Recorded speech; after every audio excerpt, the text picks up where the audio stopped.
Nama Amanda Selena, aliasnya Pinky Girl. Ya, ini adalah tempat yang kita running. Tempat ini kita running berdua, aku dan suami aku. Kita melakukan banyak kegiatan-kegiatan membuat karya yang membuat kita menjadi karyawan. Kita mengkaryawani diri kita sendiri. Sebelumnya punya sendiri-sendiri. Ya Ican kan udah kayak running duluan nih dalam menjalankan pakaiannya, dan saya juga dulu sebelum kesenian ya masih bikin pakaian juga, tapi itu udah OTW pengen seni, tapi masih semi-semi lah ya, soalnya saya latar belakangnya sebenarnya fashion. Terus crossover deh ketemu sama Ican, terus ya udah kita mulai kayak bareng di sini dan menggabungkan nama kita berdua jadi Manda Ican jadi Macan. Ketertarikannya ya intinya dulu kan kalau saya sih ngambil jurusan tuh ya pahamnya kan kayak pokoknya ngambil dari desain gitu kan, terus ya udah milihnya ya fashion waktu itu. Ya saya menggunakan skillku, pemahamanku terhadap pakaian dan konstruksi pakaian dalam kesenianku.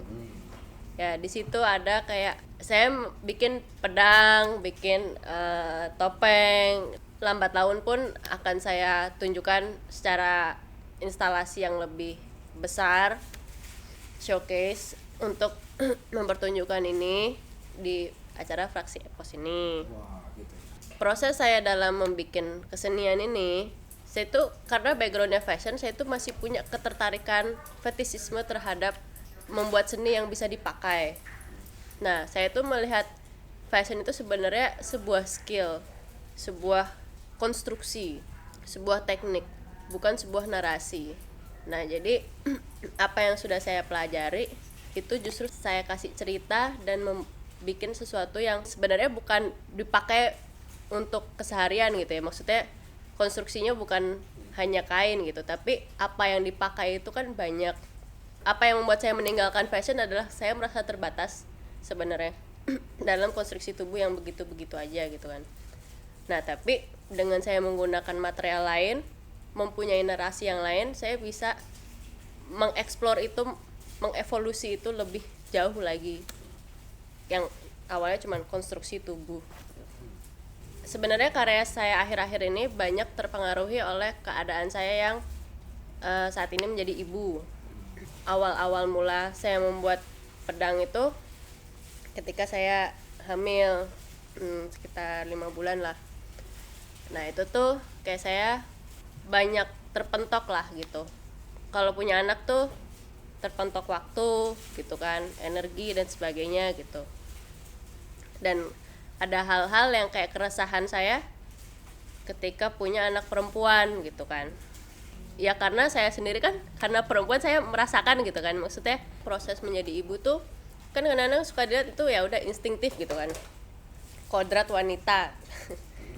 Tapi pada kenyataannya sebenarnya kodrat wanita itu tuh pengaruh dari luar gitu, bukan yang datang dari dalam diri sendiri, yang bukan kayak oke, kita begitu hamil gitu langsung kayak mother instinct gitu.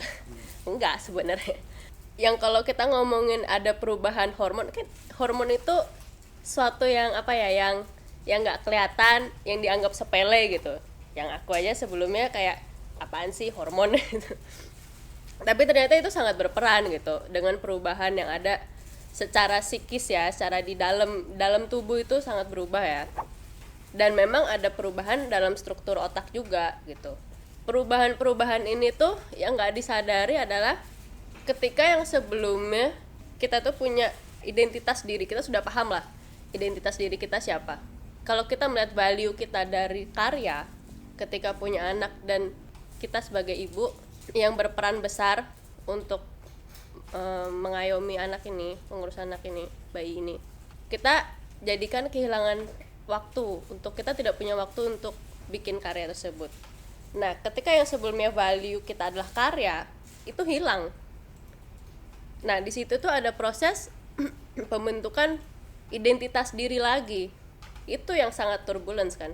Ketika misalnya pembentukan identitas diri itu kita bentuk sebagai seorang kreatif, itu setelah lulus SMA. Nah itu berjalan nih 8 tahun, 10 tahun, dan dalam waktu singkat cuman berapa bulan kita harus merekonstruksi ulang gitu kan, kalau enggak depresi. Nah itu dalam proses rekonstruksinya aja udah bisa depresi gitu kan ya. Dalam pedang yang saya buat ini itu adalah harapan saya, jadi apa yang mau saya keluarkan, outputnya itu adalah sebuah harapan, suatu yang positif.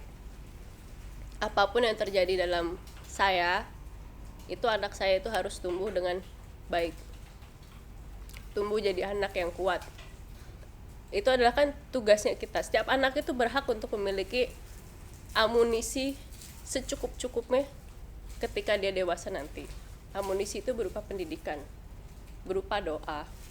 Disinilah instalasi saya ingin berbicara bahwa di masa depan yang gak pasti nih, harapan yang paling bisa kita berikan itu adalah pendidikan yang kita kasih untuk generasi ke depannya.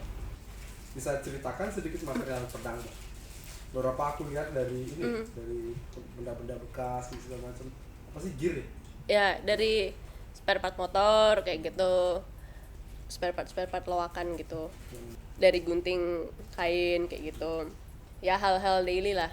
Ketika kita kayak dihadapi dengan masalah banyaknya limbah nih ya, justru kan limbah ini yang bisa kita gunakan gitu kan.